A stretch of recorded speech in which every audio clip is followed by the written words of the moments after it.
വേണ്ടി പ്രാർത്ഥിച്ചുകൊണ്ട് ഞാൻ ആരംഭിക്കട്ടെ.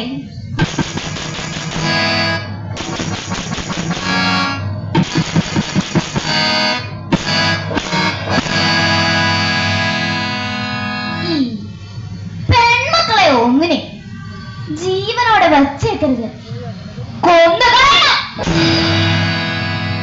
അല്ല, എന്താ എല്ലാവരും എന്നെ ഇങ്ങനെ തുറച്ചു നോക്കുന്നത്? ആരും എന്നോട് പരിഭവിക്കരുത്. കാരണം ഇത് എന്റെ അഭിപ്രായമല്ല, ഇത് മുച്ചീട്ട് കളിക്കാരൻ ഒറ്റക്കണ്ണൻ പോക്കറുടെ അഭിപ്രായമാണ്. ഓ ക്ഷമിക്കണം, ഞാൻ പറയാൻ മറന്നു. എന്റെ കഥയിലെ പ്രധാന കഥാപാത്രമാണ് ഈ മുച്ചീട്ട് കളിക്കാരൻ ഒറ്റക്കണ്ണൻ പോക്കർ. 40-49 വയസ്സ് പ്രായം, നല്ല വെളുത്ത നിറം, മുച്ചീട്ട് കളിയാണ് തൊഴിൽ. ഇയാളുടെ ഒരു കണ്ണ് പണ്ടെങ്ങോ ഒരു ധർമ്മസമരത്തിൽ നഷ്ടപ്പെട്ടു പോയതാണത്രേ. മറ്റൊരു കഥാപാത്രമാണ് മണ്ടൻ മുത്തപ്പ. ലേശം കോങ്കണ്ണും, തൊഴിൽ പോക്കറ്റടി. ആളുകൾ ഇയാളെ വിളിക്കുന്നത് പോക്കറ്റടിക്കാരൻ മണ്ടൻ മുത്തപ്പ എന്നാണ്. സത്യത്തിൽ ആളത്ര മണ്ടനൊന്നുമല്ല. മുച്ചീട്ട് കളിക്കാരൻ ഒറ്റക്കണ്ണൻ പോക്കറാണ് മുത്തപ്പക്ക് ഈ പേരിട്ട് കൊടുത്തത്. ഒരിക്കൽ ബീഡി വലിച്ച് മൂക്കിൽ കൂടെ പുകവിടാനുള്ള അത്ഭുത വിദ്യ പോക്കരാ മുത്തപ്പയെ പഠിപ്പിച്ചത്. 1 രൂപയായിരുന്നു ഫീസ്. മണ്ടൻ ആറാം പറഞ്ഞാൽ നമുക്ക് 10 തരാനുണ്ട്. ഒരേ മൂക്കിൽ കൂടെ പുകവിടാൻ പഠിപ്പിച്ചത് ഞമ്മളാ. പോക്കറുടെ ഈ പ്രസ്താവനയാണ് ആകെ കുഴപ്പമുണ്ടാക്കിയത്. അതിൽ പിന്നെയാണ് മുത്തപ്പ മണ്ടൻ മുത്തപ്പയായത്. മാത്രമല്ല ഒരു തൊഴിലും കിട്ടാതാവുകയും ചെയ്തു. അങ്ങനെ പോക്കറ്റടി തൊഴിലാക്കി. സാഹചര്യം അതാണല്ലോ ഒരുവനെ കുറ്റവാളിയാക്കുന്നത്. എന്നാൽ പോക്കറ്റടിക്കാരൻ മണ്ടൻ മുത്തപ്പയെ ആരും അറിയാതെ മനസ്സിലിട്ട് കൊണ്ടുനടന്ന ഒരു പെണ്ണുണ്ടായിരുന്നു അവിടെ, സൈനബ. മുച്ചീട്ട് കളിക്കാരൻ ഒറ്റക്കണ്ണൻ പോക്കറുടെ മകൾ. അതീവ സുന്ദരിയായൊരു പെണ്ണ്. മധുര 17 മധുര 18 കഴിഞ്ഞ് മധുര 19 നിൽക്കുന്നു. ഇവരാണ് ഈ കഥയിലെ നായിക. അതെ, വിഖ്യാത സാഹിത്യകാരൻ ശ്രീ വൈക്കം മുഹമ്മദ് ബഷീറിന്റെ മുച്ചീട്ട് കളിക്കാരന്റെ മകൾ.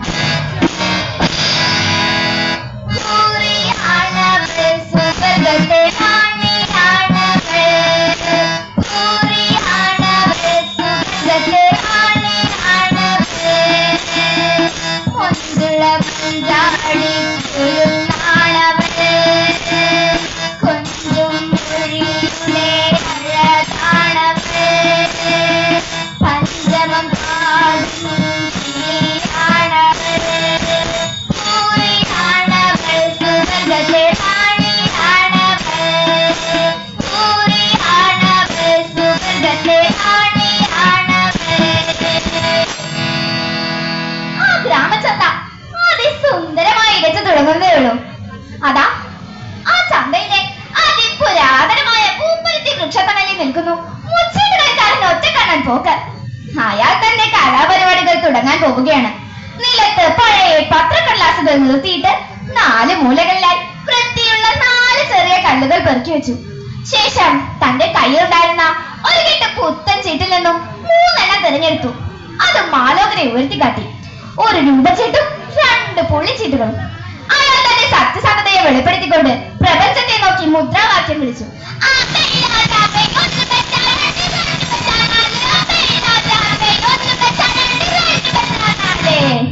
രൂപത്ത് വെച്ചാ നിങ്ങൾക്ക്, പുള്ളിയെ വെച്ചാ ഞമ്മക്ക്. ഒരു മാജിക്കുകാരന്റെ കൈയടക്കത്തോടെ അയാൾ ചീട്ടുകൾ കടലാസിൽ കമഴ്ത്തിയിട്ടു. ആളുകൾ തടിച്ചുകൂടി. അവരാ ചീട്ടുകളിൽ കാശ് വെച്ചു. എന്നാൽ ചീട്ട് നിർത്തുമ്പോൾ കാശ് മുഴുവനും പോക്കർക്ക്. തോറ്റെന്ന് കരുതി ആരും കളിക്കുന്നത് നിർത്തുന്നില്ല. വീണ്ടും വീണ്ടും കളിക്കും. 1 വെച്ചാൽ 2 കിട്ടാൻ ആഗ്രഹമില്ലാത്തതായി ആരാണുള്ളത്? 10 കിട്ടുകിൽ 3 ബാക്കി എന്നും സാധമാക്കി സഹമാക്കിയെന്നും 1000 പണം കയ്യിലും കാണുമ്പോൾ ആയുധമാക്കി ആശ്ചര്യമെന്നതും. ഒരിക്കൽ മഹത്തായ മുച്ചീട്ടുകളി അഭ്യസിക്കാനായി മണ്ടൻ മുത്തപ്പ പോക്കറിന്റെ അടുത്ത് ചെന്നു. അയാൾ ഇങ്ങനെ പറഞ്ഞു,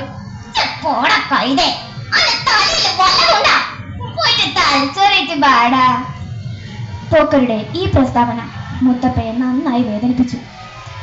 ഇയാൾ ഒറ്റൊരുത്തം കാരണം നമ്മൾ ഇങ്ങനായത്. ആ ഡ്രൈവറും വാപ്പുണ്ടെങ്കിൽ ശിക്ഷപ്പെട്ട് ഒരു ഡ്രൈവറായി തീരണമെന്ന് വിചാരിച്ചതാ. ഈ ഒറ്റക്കണ്ണൻ ഞങ്ങളെ ഒന്നിനും കൊള്ളോത്തണാക്കിയില്ലേ. എന്നാൽ പോക്കറ്റടിക്കാരനായതിൽ മണ്ടൻ മുത്തപ്പയ്ക്ക് യാതൊരു വിഷമവുമില്ലായിരുന്നു. മുച്ചീട്ട് കളി പോലെ എവിടെയെങ്കിലും കുത്തിയിരുന്ന ലാഘവത്തോടെ ചെയ്യാവുന്നതാണോ പോക്കറ്റടി? അതിനല്പം ചങ്കൂറ്റം വേണം, ക്ഷമ വേണം, ഏകാഗ്രത വേണം, ബഹുജനങ്ങളുമായി സമ്പർക്കം വേണം, കൂട്ടജീവിതം നയിക്കണം. ഇങ്ങനെ ജനങ്ങളുടെ സുഖദുഃഖങ്ങളെല്ലാം പങ്കുചേർന്ന് അവർ പോലും അറിയാതെ അവരുടെ പോക്കറ്റ് ചുരുത്തുന്നവർ അനവധിയാണ് ഇന്നും. ഒരിക്കൽ പോക്കറ്റടിച്ച് കിട്ടിയ കാശുമായി മുത്തപ്പ മുച്ചീട്ട് കളിക്കാനെത്തി.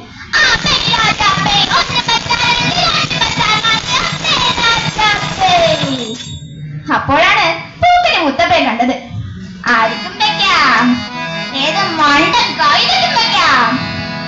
മുത്തപ്പ അതിലൊന്നിന്റെ പുറത്ത് കാശ് വെച്ചു. പോക്കന് ചീട്ട് നിവർത്തി. ഞമ്മക്ക് പോടാ കൈതേ. ബച്ചോടാ, ചോണുണ്ടെങ്കി ബച്ചോടാ. എന്നാൽ ഇനിയും വെക്കാൻ മുത്തപ്പയുടെ കയ്യിൽ കാശുണ്ടായിരുന്നില്ല. അവൻ ഓർത്തു, വല്ലവന്റെ കായ് അതനുഭവിക്കാൻ ഞമ്മക്ക് യോഗല്ല. അത് ശരിയാണ്, അർഹതയില്ലാതെ അന്യന്റെ മുതൽ അനുഭവിക്കാൻ ആരും ആഗ്രഹിക്കരുത്. അവിടുന്ന് മുത്തപ്പ നേരെ പോയത് സൈനബയുടെ അടുത്തേക്കായിരുന്നു. അവൻ സൂക്ഷിച്ചെത്തുന്ന മുട്ടയും വെടിയപ്പവും അവനെടുത്ത് കൊടുത്തു. ഇതൊരു സ്ഥിരം പതിവായിരുന്നു. മുത്തപ്പയെ ഇഷ്ടാണോടി എന്നാരെങ്കിലും ചോദിച്ചാൽ മുത്തപ്പ മണ്ടനൊന്നുമല്ല, അത് ബാപ്പയും മറ്റും ചുമ്മാ പറയണതാ. അവൾ അത്രേ പറയൂ. മുത്തപ്പയും പരസ്യമായി പ്രതികരിച്ചിട്ടില്ല. എന്നാൽ ചില രാത്രികളിൽ അവന് ഉറക്കം വരാറില്ല. കാരണം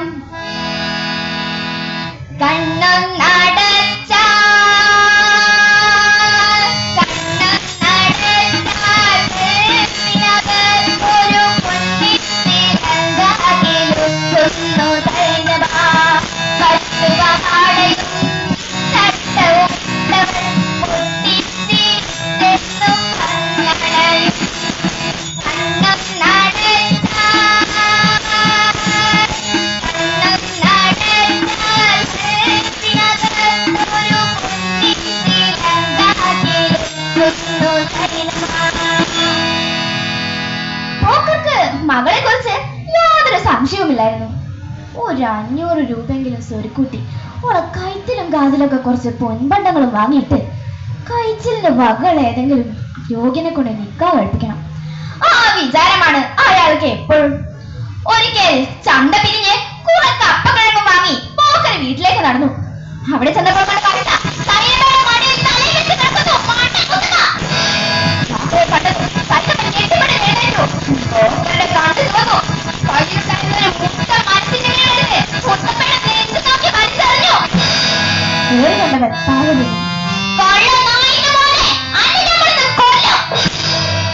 അവൻ പ്രതികരിച്ചില്ല.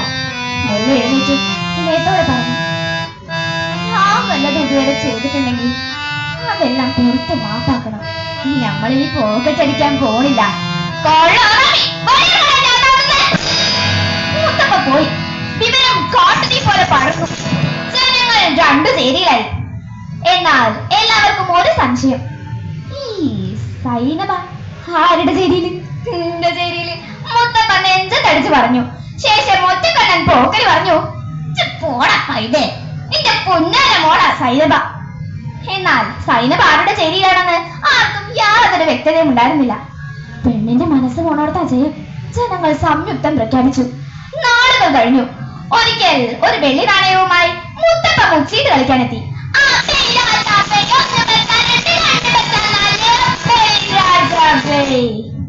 അപ്പോഴാണ് പോക്കര് മുത്തപ്പയെ കണ്ടത്. ആർക്കും വെക്കാം, ഏത് ചേറ്റയ്ക്കും വെക്കാം. മുത്തപ്പ ചീട്ടുകളിലേക്കൊന്ന് സൂക്ഷിച്ചു നോക്കി. എന്നിട്ട് ഒന്നിന്റെ പുറത്ത് കാശ് വെച്ചു. പോക്കര് ചീട്ട് നോക്കി. കാണികൾ ആവേശം കൊണ്ട് ഹായ് ഹായ്, മുത്തപ്പയ്ക്ക് 1 രൂപ അടിച്ചിരിക്കുന്നു. കളി തുടർന്നു. 2, 4, 6, 8. അന്ന് മുത്തപ്പ 12 രൂപയ്ക്ക് ജയിച്ചു. രാത്രി വീട്ടിലെത്തി പോക്കര് സൈനബാനെ വിളിച്ച് വിഷമത്തോടെ പറഞ്ഞു, മോളെ സൈനബ, 22 കൊല്ലായി ആരും തോപ്പിച്ചിട്ടില്ലാത്ത വാപ്പ 12 രൂപയ്ക്ക് തോറ്റു. ആ കള്ള ഹറാമിയാ തോപ്പിച്ചത്. അടുത്ത ചന്ത വരട്ടെ, ഞമ്മള് കാണിച്ചു കൊടുക്കാം. എന്നാൽ അടുത്ത ചന്തയിലും ചെയ്യാൻ മുത്തപ്പയ്ക്ക് തന്നെ. 12 ചന്ത കഴിഞ്ഞു മുത്തപ്പ, മുത്തിട്ടു കളിയിൽ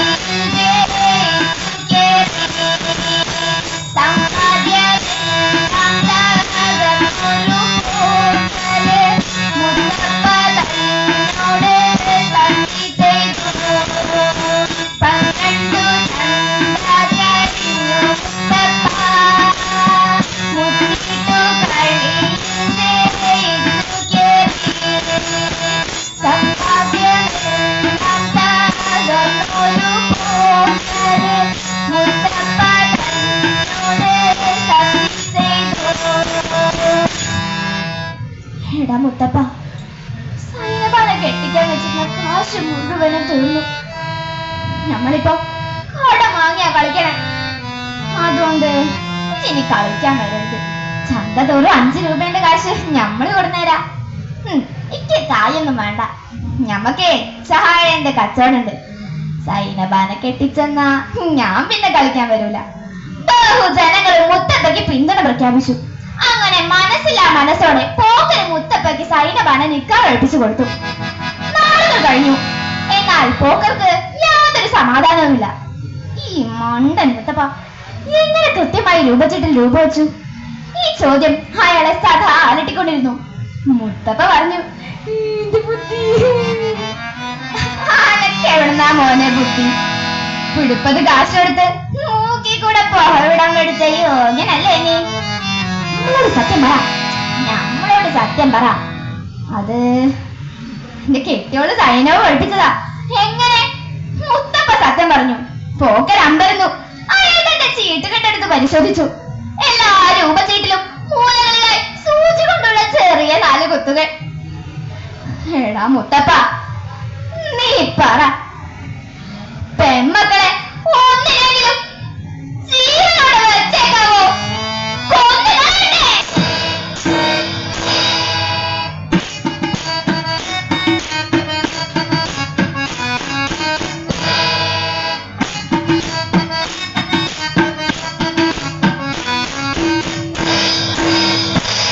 ഇതോടുകൂടി എന്റെ കഥ ഇവിടെ അവസാനിക്കുന്നു. നന്ദി, നമസ്കാരം.